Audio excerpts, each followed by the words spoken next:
you've got to get mad. You've got to say, I'm a human being. My life has value.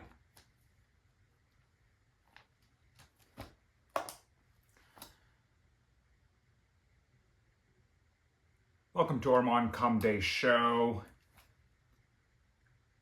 episode 3. We're doing great. We're rolling. We are the biggest media channel on the planet. A place where we laugh, we grieve, we aspire, we appreciate.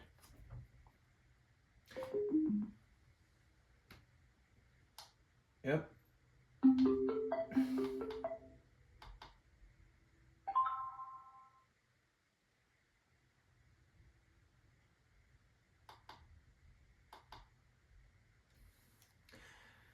This channel is not to be taken seriously. Here we appreciate lighthearted engagement and diarrhea. Today something incredibly bad and unusual happened. The CEO of United Healthcare, I think it's an insurance company, United Healthcare CEO was killed in New York City. Today is December 4th. He was killed outside of his hotel before the conference of dentists, or whoever does the whoever goes to these conferences. I assume those are dentists. But he was killed in cold blood. We don't know. This is breaking news. It happened probably a few hours ago. The news broke. We don't know what happened exactly. We don't know the suspect yet. All we know is that the lesson of this story is so, excuse me. All we've learned so far is to not be outside of Midtown Manhattan Hotel at 6:45 in the morning, because you can be shot like that. And you might not even be a CEO, and you still get shot. I assume those things are pretty normal in New York City. I don't live there. I visited. It's a nice place. They have an amazing street food trucks that are halal, which means that you can eat them regardless of your religion. And that's probably the one of the few things that is great about New York City, because on the other hand of that scale is you're getting killed at 6:45 in the morning outside of Midtown Hotel in Manhattan. And that's not what we support. That's not what we want to be part of our lives. Well, at least we can hope that Tennessee's gender affirming care ban will be blocked by Supreme Court. That's our only hope in this culture, in this country.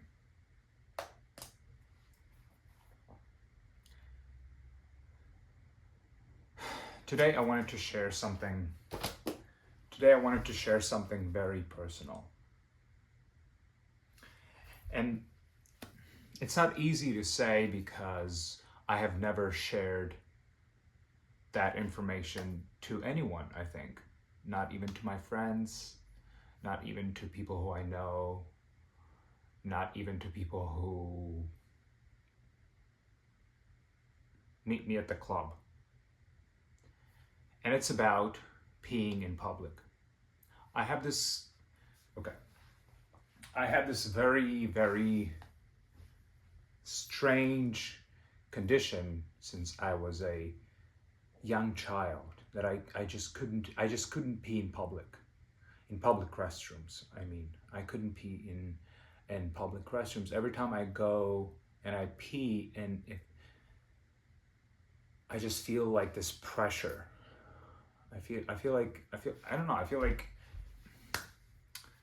I don't know. It's kind of a psychological. There's this psychological. And I've read about this. It's a psychological block where peeing is like a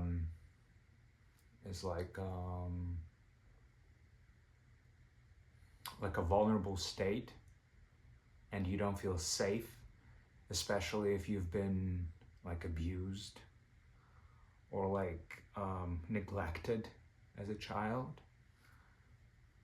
And I think it comes from that, where you don't feel safe anywhere, especially when you need to pee in a public restroom. But the good news is I have found a way to overcome that fear.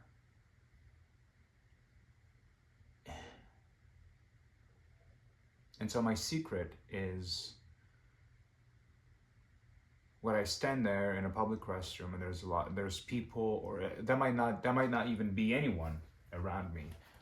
I just stand there, and I have to like get into this mental state of some sort. And I figured that the best thing that works for me is when I have to have this mental image. So I usually close my eyes, especially if there's people around me. I close my eyes, and I have to imagine there's this picture. There was one picture, and then I kind of changed to another picture. So before, it was this picture of a castle, a huge castle somewhere in Switzerland or Germany. It's a castle on a mountain, like on a mountain, and it's snowy, and it's like twilight kind of time, and the castle has this opening in the middle of it, and then there's like a waterfall. There's a waterfall coming out. It's a very romantic, very beautiful medieval castle in Germany, and the water coming out of that hole, and it's like there's this steam that's surrounding that waterfall and the castle, and I have to intensely imagine that, and then I will pee. And then I will just release, and I will imagine to be in that waterfall, be embraced by that natural, fresh, and divine water. And so I can pee in Erewhon and the gay clubs I go to, and the regular bars that I don't go to that often. That was the case before. But then something happened where I kind of stopped working. I would imagine the castle, and I would just feel tense. I feel tense for some reason. And then I imagined a different picture. There's a new picture.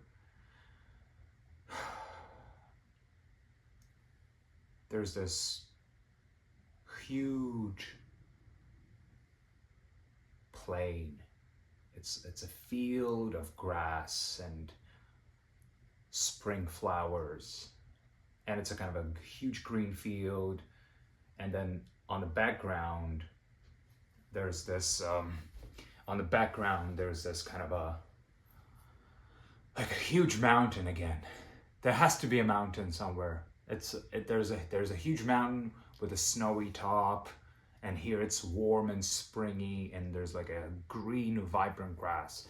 And in the middle of it all, there's a stream. There's a stream, a river, and then there's a bear in that stream. There's a bear in that just imagine, just stay with me here. Just be in that space, so you can pee in public, or maybe at home. It doesn't matter where. It's just a mental picture. It's this beautiful spring field, beautiful green spring field with like different vibrant color flowers, and there's a huge mountain with a snowy top on the background, and then there's a stream, very fast moving stream. It's very shallow, but it's fast, and it's not that wide, but it's like fast and curvy and beautiful, and it's clear. The water is clear and cold. And now there's a bear. There's a bear. He's standing there in the stream. In the stream, he's standing, and he's trying to get some food. He's trying to catch dinner. And you're looking at it, and the weather is shiny. There's absolutely no clouds. The sky is blue as the sky is blue as it can be. The bluest sky that you can imagine. The sky is blue. And the bird's trying to catch dinner, so he reaches in the stream and he tries to get a fish. And then there's this moment in the close-up where you see the bear claws. The bear claws in it's a very high definition close-up like this, and the bear's claw catches the salmon like this with it sinks it sinks its claws in a salmon, and as it squeezes it and in the meat of the salmon, and when it and then it tries to, and as the salmon is pulled out of that cold spring stream, hold that. That's where we pee. That is the moment where we release. Like the salmon.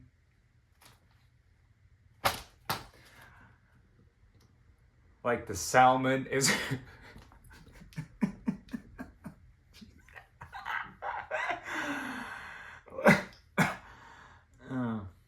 like the salmon is released from his stream. He was going to die anyway. He was going upstream. He was going to lay eggs and die, so it doesn't matter. But what matters for us is that as the salmon just realized that his life was over right before it reached its destination, just before its life was over, and it was pulled out of its natural habitat.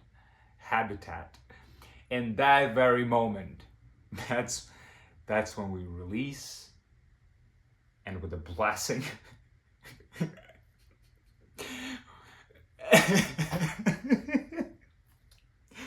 with the blessing of the divine, with the blessing of the mountain and the God of nature, we release our pee in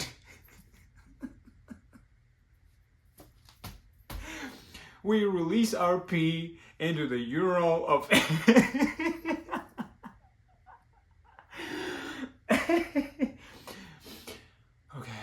we release our pee into the urinal of Erewhon. So that was the story of my secret of how I pee in public. Let me cross that out. There's my pen.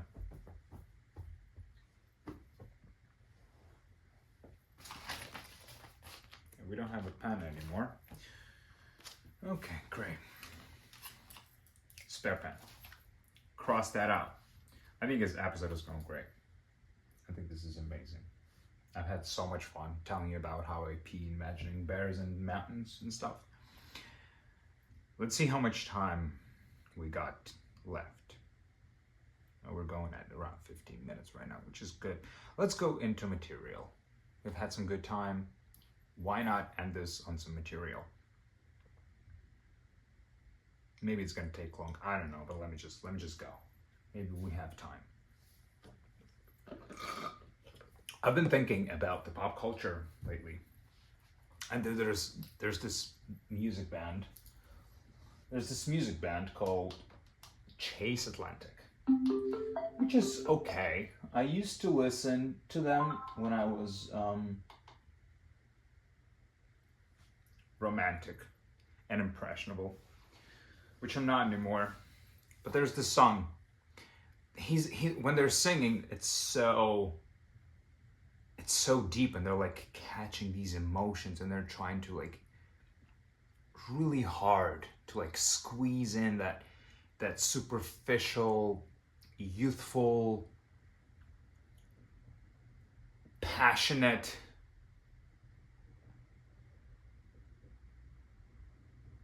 feeling of teenage love. I can't, let me pull up the words right now so I have something to work with. But what I imagine, just want to paint a picture here. What I imagine is like Chase Atlantic and their lyrics and their songs is like, it's the quintessential like girl music. It's a quintessential girl fantasy. And I want to pull up some material so I'm not making stuff up. But I am making stuff up. But it's not going to stop us from entertaining ourselves. And that's what this evening is about. Probably it's either the song Swim or Friends. Let's check out Friends. Friends. By the way, I'm not regretting that I decided to make this episode today, because this is awesome.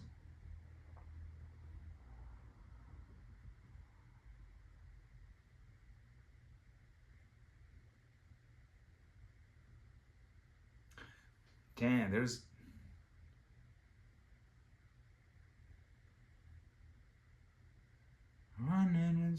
Oh yes, this is it. Okay, so the song is Friends, and I love this. I love this. I have to read this. I'm not ready now. Eyes heavy now. Something. And then he goes, hurt on your sleeve yet like you've never been loved. Okay, so let's imagine this. Let's imagine this right here. Heart on your sleeve like you've never been loved, right? And every girl has this feeling like she's wasted all her time with these men that she thought she loved, but she didn't love them because it turned out that they didn't love her. Even though it felt like this in a moment, that they were all in love in this youthful, quintessential girl energy love. They were in love. They were like flying, like just flying outside of this world, not concerned with anything that's going on here in the reality of our adults. And so she imagines that every girl that she's been with, because girls have to like block everything that's happened before now, because otherwise they'll be just lost in their emotions, right? They have to like always cut everything that's happened before this guy, or if there's no guy, there has to be like a space. A girl needs like a space in her head so she can find someone to like build a family or whatnot. So but then you cannot really hide those emotions. You cannot really kind of forget that the feelings, the hormones were real. You cannot forget that, but you have to. And that's what I love about this Chase Atlantic thing, because he kind of makes these girls, because in their real life they need to have this space, but when they're listening to Chase Atlantic is kind of this quintessential boyfriend that they felt passionate about, but they're trying to forget in their real life because they need space, but they passionate about, but it's like blocked. So Chase Atlantic is a quintessential bring out ex passions songs, right? So he says, heart on your sleeve like you've never been loved. And she says when she's listening to this Chase Atlantic, she's imagining like it was so real. It was the feelings were there, but the truth is I was never loved. That's one of my exes. She's constantly texting me like once every 6 months, and she's asking me, did you love me? And I say, hey, we dated 8 years ago.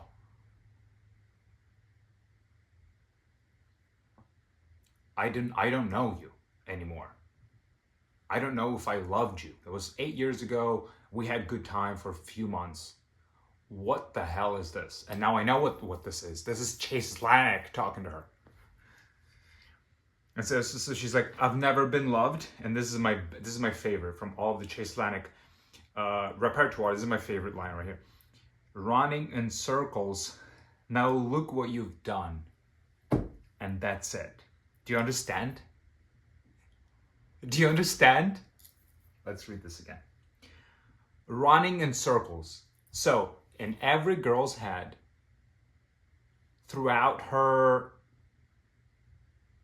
youth until like 50, from like 0 to 50 in her head, every girl is running in circles. And that goes back to the idea that she had these guys that she thought were the one guy, the right guy, and then it turned out that it was not real because she cannot comprehend that it was just like emotions playing, and it was not all of your emotions are supposed to like translate into long-term benefits or whatnot. Do you understand? But the girls, they don't think like that. They interpret those deep feelings for their exes that Chase Atlantic is talking about.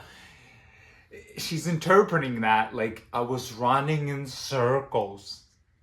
I was running in circles for like, let's say she's like 25 when she's not like a kid anymore, but she's still like very young. She's still like looking and running in circles. Running in circles, now look what you've done. Oh my God, how beautiful this is. Tell me, how beautiful this is. The girl, she's standing, because Chase Atlantic was performing like a few months ago, or maybe last month in LA. And I imagine how the girls would line up outside of the arena, and they would like wait and be miserable because they know that this is like their whole life. They're still running in circles, even though they're at the line to the Chase Atlantic show. They're running in circles, and even though they're right now here, they have to then go back and run again and like do something else and like go to work and like there's my friends, I have to take care of my family, and I have to find a man, or if she has a man, she's like, I have to take care of like my family, or whatever is happening in her life. She's running in circles always. Do you understand what the Chase Atlantic is doing here? All right, okay, stay with me. And now she goes into this arena. There's like a million other girls just like her who need to hear, to validate her emotions about her ex. Do you understand? Do you hear me? Can you connect with what Chase Atlantic is doing and how I am helping you understand that? She's standing, she's ready because she's running in circles, and this is the only moment where she can feel her feelings about her exes. And Chase Atlantic is embodying those exes. And he's talking to her, and in her head, she's singing and almost crying, and she lets herself go, and her girlfriends, which is like 4 of them, and they share this moment, and he says, running in circles, now look what you've done. And in her head, she's telling that to his ex, to her ex. In her head, what Chase Atlantic is saying is what she's saying to Chase Atlantic because he represents her ex. Do you get it? Did you get that? She was in line for this whole time. She was in line waiting for Chase Atlantic to start performing. And when he says, running in circles, now look what you've done. And then there's like it's very melodic. Let me just play that. I also want to play that so that I also am in this moment and you are with me. So it's not just in my head. Let me get this right here. Whew.